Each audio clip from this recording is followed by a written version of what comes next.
Hello दोस्तों, स्वागत है आप सभी लोगों का हमारे चैनल कृतिक स्टोरीज में। आज हम आपको बताने वाले हैं महाशिवरात्रि के पर्व के बारे में। महाशिवरात्रि का त्यौहार इतना खास और विशेष क्यों होता है हम सभी शिव भक्तों के लिए? तो महाशिवरात्रि क्यों मनाई जाती है, इससे जुड़ी कौन कौन सी पौराणिक कथाएं और महाशिवरात्रि के दिन किस तरह से आप पूजा पाठ कर सकते हैं महादेव को प्रसन्न करने के लिए, इसी के बारे में आज हम बात करने वाले हैं। तो वीडियो को पूरा ज़रूर देखिएगा अंत तक। हर साल फागुन मास की कृष्ण चतुर्दशी की रात्रि आती है, एक ऐसी रात्रि जब सृष्टि का प्रत्येक कण शिव में विलीन हो जाता है। यह है महाशिवरात्रि, वह रात जब ब्रह्मांड में आध्यात्मिक ऊर्जा का प्रवाह सबसे अधिक होता है। यह कोई साधारण रात नहीं, यह वह क्षण है जब भक्ति, ध्यान और प्रेम एक हो जाते हैं।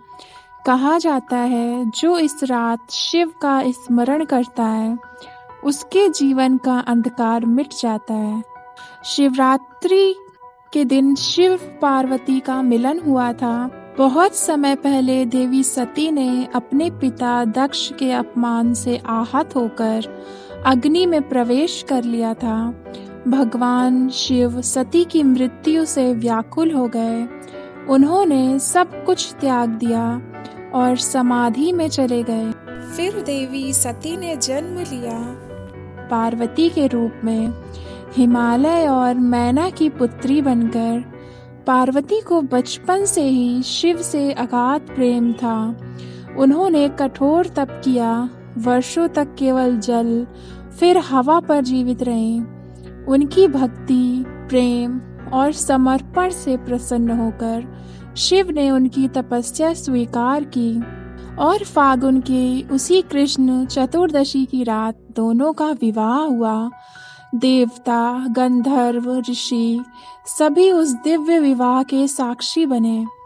इसलिए महाशिवरात्रि को शिव पार्वती विवाह की रात भी कहा जाता है, जहां शिव और शक्ति का संगम संपूर्ण सृष्टि में प्रेम और संतुलन का प्रतीक बना। आगे भी हम जानेंगे शिव और पार्वती से जुड़ी कथाएं, लेकिन अगर अभी तक आपने हमारे चैनल को सब्सक्राइब नहीं किया है तो सब्सक्राइब कर लीजिए और जुड़ जाइए हमारे साथ ऐसी ही कहानियाँ सुनने के लिए। चलिए जानते हैं शिव का त्याग, नीलकंठ की कहानी। समुद्र मंथन के समय जब देवता और दानव अमृत की खोज कर रहे थे तो सबसे पहले निकला भयंकर विष हलाहल। उस विष से पूरी सृष्टि नष्ट होने लगी। कोई भी देवता उस विष को छूने का साहस न कर सका। तब शिव ने सृष्टि की रक्षा के लिए वह विष स्वयं पी लिया। माता पार्वती ने तुरंत उनका कंठ पकड़ लिया ताकि विष नीचे ना उतरे और शिव का गला नीला हो गया। तब से वे कहलाए नीलकंठ महादेव। इस घटना ने हमें सिखाया कि शिव केवल विनाशक नहीं, संरक्षक भी हैं।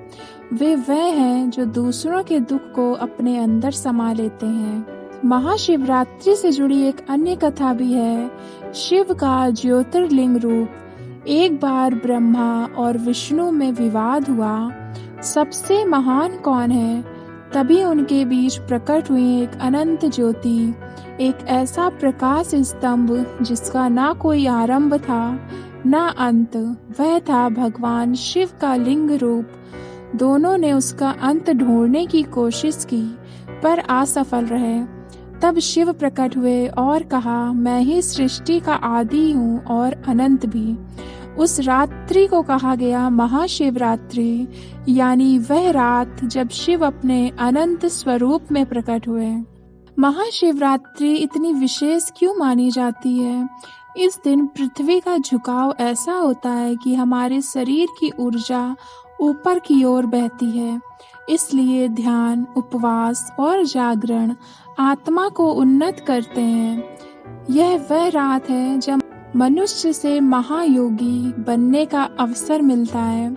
कहा गया है, शिव ही ध्यान है, शिव ही मौन है और शिव ही वह शून्य है जहाँ सब कुछ समाप्त होकर आरंभ होता है। महाशिवरात्रि पे आप महादेव को किस तरह से प्रसन्न कर सकते हैं? सबसे पहले उपवास रखें, लेकिन भाव के साथ, ना कि केवल भूख से। शिवलिंग पर जल, दूध, बेलपत्र चढ़ाएं। यह तीनों शिव को अत्यंत प्रिय हैं। ओम नमः शिवाय का जाप करें। यह पंचाक्षरी मंत्र आत्मा को शुद्ध करता है। रात्रि में दीपक जलाएं और मन को भीतर की शांति की तरफ केंद्रित करें। दूसरों की सहायता करें, क्योंकि करुणा ही सच्ची भक्ति है। याद रखें, शिव को सोने चांदी से नहीं, भावना और सच्चाई से प्रसन्न किया जा सकता है। महाशिवरात्रि हमें सिखाती है कि जब हम भीतर के अंधकार को त्यागते हैं तो वहाँ प्रकाश फैलता है। वह प्रकाश है शिव का, जो सबके भीतर बसता है। हर हृदय में जागे वो शिव, जो मौन में भी अनंत बोलता है। तो ये कहानी थी महाशिवरात्रि से जुड़ी हुई। तो अगर आपको स्टोरी अच्छी लगी हो तो प्लीज़ वीडियो को लाइक और शेयर कीजिए अपने फ्रेंड्स और फैमिली के साथ। चैनल को सब्सक्राइब करना मत भूलिएगा। आपसे फिर मिलते हैं नेक्स्ट वीडियो में। तब तक के लिए धन्यवाद। जय हिंद। हर हर महादेव।